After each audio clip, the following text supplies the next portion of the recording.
먼저 오늘은 문자로 고민 내용 주신 부분들 좀 자세히 살펴보도록 하겠습니다.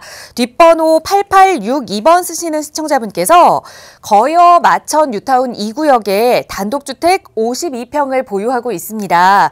그런데 재개발 구역 지정이 해제가 돼서 고민입니다. 계속 보유해도 괜찮을까요? 라는 질문 주셨어요. 재개발 지역 구역이 이제 해제가 되면 정말 고민이 많이 생기실 것 같거든요. 원장님, 이럴 땐 어떻게 해야 할까요? 네, 우리 시청자분께서 지금 거여마천 뉴타운, 마천 2구역을 보유를 하고 계신 것 같아요. 재개발 구역들이 예전에 단위 재개발로 추진을 하다가 2003년 이후에 뉴타운 혹은 재정비 촉진지구라는 광역 도시 재생 사업으로 묶이게 되면서 여러 구역이 한꺼번에 한 지역에서 정비 사업을 하게 되었죠. 뉴타운들도 많이 나오고 지금 현재도 진행 중인 곳도 많이 있는데요. 이 거여마천은 사실은 과거에는 그렇게 주목받지 못했던 그러한 좀 노후된 그러한 마을이었습니다. 그런데 뉴타운 재정비 촉진지구로 결정이 된 이후에 굉장히 시세 상승도 가파르게 올라가고 주변의 주거 환경도 많이 좋아지고 있습니다. 그런데 이 위치를 보시면은요, 일단 여기가 이제 오금역, 계룡역, 거여역, 마천역 이렇게 지나가고요. 여기가 이제 거여마천 뉴타운에 들어가게 됩니다. 뉴타운을 우리가 추진을 하다 보면은요, 재정비 촉진지구 재개발을 추진을 하다 보면은요, 구역 지정이 여타의 이유로 해제가 되는 경우들이 많이 있습니다. 구역 지정이 일단 해제가 되게 되면은요, 이제 다시 구역 지정을 받기 위해서 주민들이 필요에 따라서 노력을 하고 민원을 이렇게 제기를 하게 됩니다. 구역 지정이 처음에는 되었다가 원래 이제 처음에 재개발을 시작을 할 때 토지 등 소유자의 50% 정도로 우리가 추진위가 만들어지지만 그 전에 구역 지정은 대략 60% 정도의 동의가 있어야 되거든요. 근데 요 사이에 구역 지정이 해제되었다가 다시 구역 지정을 신청을 하게 되면 서울시에서는요, 대략 75% 정도의 그러한 동의를 다시 요구를 하고 있어요. 구역 지정은 60% 정도만 되면 되는데 왜 70%가 넘게 동의서를 가지고 오라고 하느냐. 사실 서울시 입장에서는 예전에 한번 구역 지정이 해제가 된 적이 있기 때문에 조합 설립 인가나 혹은 그 이후에 동의가 대략 한 75% 정도는 돼야 되기 때문에 그 정도 선까지 아예 처음부터 동의를 받아오는 것을 이렇게 제안을 하고 있습니다. 일단 우리 시청자분께서 마천 2구역에 가지고 계신 것이 대지가 50평이 넘는 것 같아요. 이제 운명은 두 가지로 갈리게 되겠죠. 하나는 구역 지정이 다시 추진이 되느냐, 아니면 이대로 그냥 구역 지정 없이 재개발 지역이 해제 혹은 무산이 되느냐, 이렇게 봐야 되는데요. 요 두 가지 다 우리 시청자분께서는요, 커다란 문제는 없을 것 같아요. 어쨌든 구역 지정이 다시 추진이 되게 되면 시간은 좀 걸릴 수 있으나 재개발을 하기 때문에 나중에 입주권을 받을 수 있는 권리가 생길 것이고, 물론 입주권을 받는다라고 하더라도 분담금의 문제는 다시 계산을 해봐야 되겠죠. 혹여 구역 지정이 해제가 다시 복원되지 않아서 그냥 존치지역이나 제척지역으로 남게 된다라고 했을 때에도요, 현재 시청자분께서 가지고 계시는 대지의 면적이 52평이에요.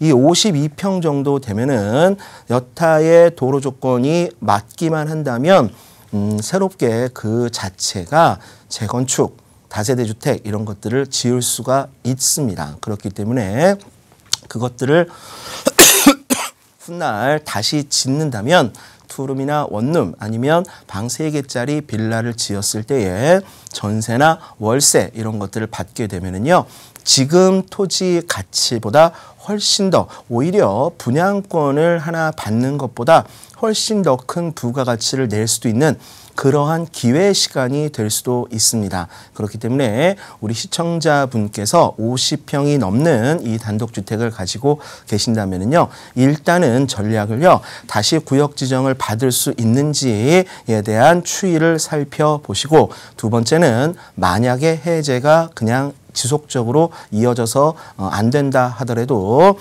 도로 여건에 따라서 건축사와 상의를 하셔가지고요, 거기에 신축을 할 수 있는 그러한 설계 계획을 한번 잡아보시면 좋을 것 같습니다. 네, 재개발 구역이 다시 네, 재개발 구역이 다시 진행이 된다면 또 분양권을 받을 수 있는 좋은 기회가 되지만 되지 않더라도 그래도 신축으로 다세대로 설계를 했을 때 또 더 높은 수익을 가져갈 수 있는 방향이 있다라는 말씀 주셨으니까요. 어떤 방향으로든 우선은 가지고 가시는 게 가장 중요할 것 같습니다. 기분 좋은 답변이었고요. 계속해서 두 번째 문자 사연 하나 더 살펴보겠습니다. 뒷번호 2073번 쓰시는 시청자분께서 경매로 아파트 갭 투자를 하고 싶습니다. 어느 지역에 경매를 받으면 좋을지 추천 부탁드리고 투자 금액은 현재 1억 5천만 원 정도 예상하고 있습니다. 라는 질문 주셨어요. 자, 이제는 경매 시장에도 조금씩 관심 갖고 계시는 분들이 늘어나시는 것 같아요. 경매로도 아파트 갭 투자 할 수 있을까요, 원장님? 네, 우리 시장 참여자들, 부동산 투자 시장에 참여하는 분들 중에 많은 분들이 경매 쪽의 투자 방향을 고민을 하시는 경우가 있습니다. 이 경매라고 하는 시장은요, 어쨌든 부동산을 가장 저렴한 가격으로 매입할 수 있는 좋은 방법이고 좋은 전략입니다. 다만 경매라고 하는 것은 우리가 많은 사람들이 보고 있기 때문에 그만큼 경쟁이 치열하다라고 하는 단점이 있죠. 그리고 부동산 상승기 때의 경매 시장에 진입하는 방법과 그리고 부동산 하락기에 경매 시장에 진입하는 방법은 조금 달라지게 되어 있습니다. 예를 들어서 지난해에 또 올해에 아파트 가격이 상당히 많이 올랐죠. 이렇게 가파른 상승세, 가격적인 상승 관성을 가지고 있을 때는요, 아파트 같은 경우에 권리관계가 그렇게 복잡하지가 않기 때문에 경쟁이 상당히 치열하게 됩니다. 그래서 지금 시장에 나와 있는 그러한 호가 내지는 평균 가격보다 낙찰 가격이 오히려 조금 더 높게 나오는 그러한 경향이 있을 수가 있다라고 하는 것이죠. 자, 여기서 이제 중요한 것을 두 가지를 말씀을 드리도록 하겠습니다.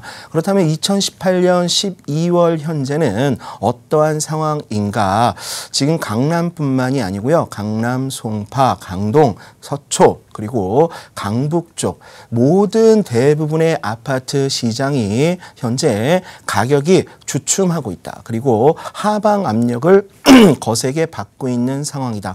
그렇기 때문에 경매 시장에서 아파트를 저렴한 가격으로 살 수 있는 기회는 지금 당장이 아니라 조금 더 기다려야 된다라고 하는 제안을 해드리고 싶은데요. 왜냐하면 지금보다 물론 현재는 매도인들이 가격을 좀 버티기에 들어가 있는 상태거든요. 한 1년 넘도록 올라온 가격을 밑으로 낮추지 않고 어느 정도 상승을 유지하려고 하는, 가격대를 유지하려고 하는 그러한 힘이 아직도 많이 남아 있습니다. 하지만 실제적으로 밑에서 급매물이 올라올 확률이 현재 높아지고 있어요. 특히 계절적으로 겨울이고 또 연말에 들어가고 내년 내년 부동산 시장은 좀 다르게 봐야 되겠지만 내년 구정 전까지 소강 상태를 보이는 그런 아파트 시장을 예상할 수가 있기 때문에 지금 현재 경매 시장에 들어가서 낙찰가를 지금 현재 시세보다 조금 낮게 받는다 하더라도 오히려 시간이 조금 더 한두 달이 흘러서 더 낮은 가격으로 매물이 나올 확률이 있기 때문에 지금 경매 시장에 들어가서 약간의 낙찰가가 낮다라고 하는 것으로 투자의 성공을 하기에는 조금 불안한 시장이다라고 말씀을 드리고 싶고요. 그리고 이제 두 번째는 뭐가 있냐면 우리 시청자분께서는 경매를 통해서 아파트 갭 투자를 하고 싶어 하세요. 그리고 그 투자 금액은 1억 5천 정도가 된다고 말씀을 하셨습니다. 그렇다면 우리가 한번 이런 생각을 한번 해보죠. 현재 갭 투자로 1억 5천만 원을 투자를 하겠다라고 하면 지금 어느 지역에 가도요. 대부분 서울 안에는 매매가 대비 전세가율이 50%를 밑돌고 있습니다. 현재 전세가율이 50%를 밑돌고 있다라고 한다면 만약에 우리 시청자분께서 현금이 1억 5천 보유를 하고 있다면 아마도 매매 가격은요. 3억 정도가 되는 그죠? 낙찰가가 3억 정도가 되는 그런 아파트를 경매 시장에서 공략을 하셔야 될 겁니다. 그런데 3억 정도의 아파트가 과연 서울의 좋은 입지에 있는가라고 하는 문제가 남겠죠. 3억 정도 되면 30평대면은 뭐 평당 1,000만 원 이하일 것이고 20평대가 되더라도 1,000만 원대 초반일 것인데 지금 서울 전역의 아파트는요. 대부분 2,000만 원이 다 넘어가고 있습니다. 그렇기 때문에 서울 관내에서 지금 현재 상태에서 1억 5천을 가지고 갭 투자를 해서 경매 시장에서 성과를 낸다라고 하는 것은 물리적 경제적으로 조금 좀 방향성이 현실과는 좀 맞지 않겠다라고 하는 생각이 듭니다. 다시 한번 정리를 해 보도록 하겠습니다. 다른 물건들은요. 단독주택이나 다가구주택 혹은 토지 이런 것들은 거기에 걸려있는 권리관계가 상당히 복잡해서 우리가 경매시장에서 잘만 판단을 해서 소송을 승소로 끌어갈 수 있는 그런 것들을 잘 발견을 해서 간다면 굉장히 낮은 낙찰가율로 투자를 성공을 할 수가 있겠지만 아파트 같은 경우에는 사실상 권리관계가 그렇게 복잡한 경우가 많이 없기 때문에 경쟁률도 치열하고 그리고 경쟁률이 치열하기 때문에 현재 시세보다 상당히 낮게 낙찰받기는 어렵다. 특히나 지금 가격적으로 하향 안정되고 있는 시장 안에서 경매 시장에서 아파트로 큰 수익을 내는 그러한 투자를 하기에는 어렵다라는 점과 두 번째는 이 투자 금액 1억 5천으로 살 수 있는 가격적인 그러한 방향으로 봤을 때요. 지금 서울 관내에서 좋은 아파트를 1억 5천으로 갭 투자 경매로 들어가시기에는 좀 현실적으로 불가능하다 이렇게 좀 정리를 해드릴 수 있겠습니다. 네, 아파트는 역시 경매 시장에서도 낙찰받기가 쉽지는 않은 것 같아요. 자금적으로 조금 더 여유가 있으면 좋겠다라는 조언과 함께 만약에 경매 시장 계속해서 눈여겨보실 거라면 시기적으로는 지금보다 조금 더 늦춘 시기, 구정까지는 조정기가 좀 이어질 거기 때문에 그 이후로 살펴보라는 조언까지 드렸으니까요. 꼭 좋은 참고하셔서 경매 한번 시장 도전해보시기 바랍니다. 시청자 여러분들의 부동산 관련 고민 상담 샵 3989번으로 보내주신 사연들 살펴보고 있고요. 자, 세 번째 문자 살펴보겠습니다. 뒷번호 4765번 쓰시는 시청자분께서 서울 용산구 해방촌에 32평 단독주택을 보유하고 있습니다. 10년 전에 재개발을 기대하고 매입을 했는데 아직도 추진이 되지 않고 있습니다. 앞으로의 전망 궁금합니다라는 질문 주셨어요. 정말 이 재개발은 기간이 길게 걸리는 것 같아요. 원장님, 이 경우에는 좀 어떻게 해야 할까요? 네, 우리 시청자님께서는요, 한 10년 전 정도에 해방촌에 투자를 하신 것 같아요. 이게 이제 상당히 민감한 문제일 수 있지만 우리가 이제 팩트를 일단 알아야 되기 때문에 정확하게 말씀을 드릴 수 있도록 하겠습니다. 일단 위치를 한번 보도록 할게요. 지금 우리 시청자분께서 가지고 계시는 이 해방촌이라고 하는 동네는요, 행정동으로서는 용산동 2가라고 하는 곳입니다. 여기가 이제 용산구거든요. 용산구에 보면 여기 민족공원이 이렇게 지금 이제 미팔군 기지가 현재 이전을 거의 다 했죠. 그리고 여기는 이제 남산이 있습니다. 이 남산과 민족공원 사이에 동네가 크게 세 동네가 있어요. 첫 번째는 뭐냐면 여기가 이태원 2동 쪽이 있고요. 그 다음에 요 가운데가 가장 가까운 데가 해방촌, 용산동 2가가 있고 넘어가면 이쪽에 후암동이라고 하는 동네가 있습니다. 그래서 남산 밑자락에 있는 동네는 세 개의 마을이 있더라. 그 중에서 여기 있는 이 해방촌이라고 하는 동네는 10년 전 정도, 10년이 좀 넘은 것 같아요. 그때 당시에 개발을 한다 안 한다 이러한 설왕설래가 있었습니다. 그런데요, 우리가 재개발이나 재건축이나 모두 다 사업이거든요.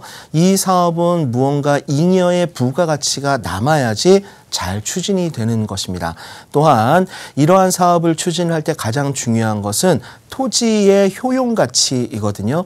토지의 효용가치는 우리가 용도 지역으로서 가늠을 할 수 있게 됩니다. 예를 들어서 상업지역이라고 하는 용도지역을 가지고 있으면 용적률을 많이 올릴 수 있기 때문에 조합원분을 제외한 나머지 일반 분양분을 많이 만들 수가 있죠. 그 일반 분양분의 매도 가격을 가지고 매도 금액을 가지고 건축비를 삭제하고 오히려 조합원들한테 이렇게 따로 잉여의 수익이 분배가 되는 그런 구조가 될 수도 있습니다. 그리고 준주거나 상업지역 준주거나 3종 지역 이런 데도 사업성을 좀 높게 평가받을 수가 있는데요. 이게 이제 현재 1종이나 2종의 재개발 사업지다라고 하면은 좀 문제가 좀 많이 달라지게 됩니다. 특히나 1종 주거지역 안에서는 공동주택을 사실상 짓기가 불가능합니다. 아파트는 공동주택이기 때문에 그렇죠. 그렇다면 1종 지역을 제외하고 2종 같은 경우에는 서울시에서 용적률이 200%이기 때문에요. 거기에 기부 체납이라든가 공공기업 이런 것들이 가해지면은 250% 이상을 받을 수도 있습니다. 그런데 어떤 지역이든 간에요. 구릉지가 있는 곳, 여기 특히 이제 해방촌 이 용산동 2가는요. 바로 남산 밑자락에 있어요. 그래서 지대가 상당히 높다라고 하는 것이죠. 지대가 높게 되면은요. 용도 지역을 높게 받을 수가 없고 용적률을 높게 받을 수가 없어요. 그래서 새로 개발을 했을 때에 늘어날 수 있는 콘크리트의 연면적이 작기 때문에 사업성이 그만큼 떨어지게 됩니다. 그래서 해방촌은 굉장히 오랫동안 재개발을 추진을 하지 못했던 것이에요. 그런데 한 10몇 년 전에 서울시에서는 어떤 계획을 가지고 있었냐면 남산과 그리고 용산의 민족공원과 저 밑으로는요 관악산까지 우리 자연 생태축을 잇겠다라고 하는 계획이 있었습니다. 자, 이것은 우리가 공원을 만드는 것과 비슷한 거예요. 우리가 도시계획 시설, 다시 말해서 기반 시설을 만드는 그러한 계획이 잡혀 있었습니다. 이것은 어디서부터 어디까지였냐면요. 바로 여기 남산에서 해방촌을 잇는 요 안에 녹지 축을 만들겠다라고 하는 것이었는데요. 그렇다면 여기 있는 주민들은 어디로 이주를 하거나 아니면 보상을 받아야 되겠죠. 현금으로 보상을 해주기는 서울시에서 어렵기 때문에 현금이 아닌 환지 방식, 입체 환지라고 하는데요. 아파트를 하나씩 줌으로써 조합원의 권리를 혹은 거기 있는 사람들의 권리를 지켜줘야 되거든요. 그런데 이쪽에 있는 사람들이 갈 데가 옆에 있는 후암동 재개발 지역밖에는 없었어요. 그래서 후암동 지역의 용적률을 조금 더 올려주고 그리고 해방촌에 있었던 사람들을 그쪽으로 이주를 시키겠다라고 하는 그러한 대략적인 계획도 세운 적이 있습니다. 그런데 후암동 재개발이 흐지부지 되고 그 다음에 녹지축 개발이 흐지부지 되면서 그때 기대감을 가지고 들어가셨던 많은 투자자분들이 상당히 곤란을 겪게 되었고 그 기간이 벌써 10년이 넘게 되었습니다. 해방촌 같은 경우에는요. 용도 지역상 재개발 사업성이 높지 않고 오히려 떨어지기 때문에 지금 서울시나 국토부 입장에서는요. 여기를 철거형 재개발이 아닌 개량형 재생사업으로 지금 가닥을 잡았습니다. 그래서 저 밑에 있는 경리단길 3거리서부터 올라가는 길을 상권을 만들고 그리고 도시의 활력, 마을의 활력을 주기 위한 도시 재생에 관련된 지원 사업, 다시 말해서 재정을 좀 지원해주는 사업 정도로 지금 계획을 잡고 있기 때문에 해방촌 자체가 재개발을 해서 공동주택, 아파트가 들어오기는 현재는 불가능하다라고 말씀을 드릴 수 있겠고요. 우리 시청자님께서 이걸 가지고 계신다라고 하면 도시재생 사업에 대한 기대감 이런 것들로 시세 상승이 한번 이루어질 때 그때 매도 타이밍을 잡아보시기 바랍니다. 네, 10년이나 기다리셨는데 조금 속상한 마음이 크실 것 같아요. 길게 좀 설명을 해주셨지만 이 매도 타이밍 잡아볼 그 타이밍에 대한 언급해 주셨으니까요. 앞으로의 계획들 다시 한번 꼼꼼하게 점검해 보시는 게 필요하지 않을까 싶습니다.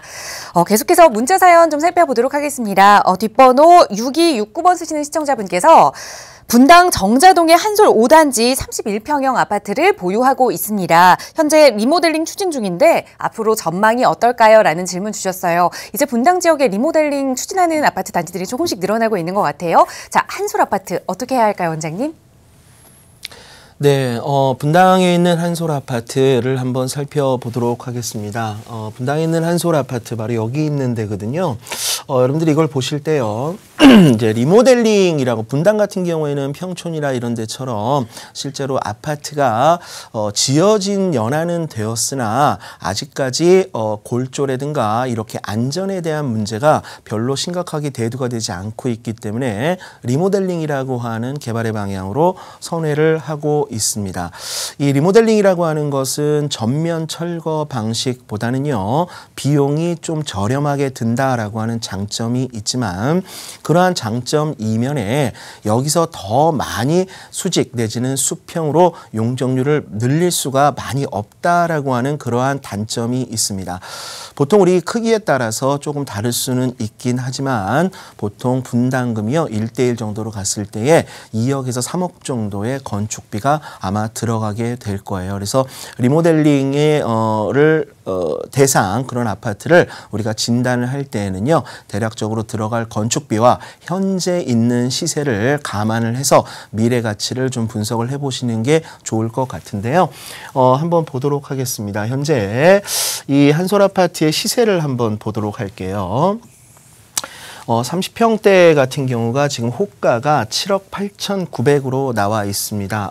저가는 6억 8천이니까 대략 한 7억 5천만 원 정도의 시세를 형성을 하고 있다라고 보셔야 되고, 그다음에 두 번째는 전세 가격이 3억입니다. 그러니까 7억 5천 매매가로 본다면 전세 가격이 3억이면 현재 전세가율은 50% 밑돌고 있습니다. 이렇게 50% 아래로 떨어져 있는 아파트를 투자하려고 하는 분들은 두 가지가 있겠죠.